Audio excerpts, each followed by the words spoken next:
உலகத்து உயிர்களை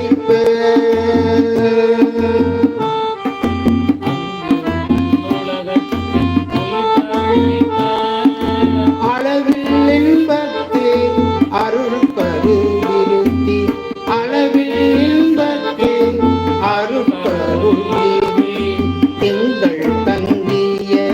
புரிசடையார்க்கு இருந்து பூசனை திரும்பினல் செய்ய திங்கள் தங்கிய புரிசடையார்க்கு இருந்து பூசனை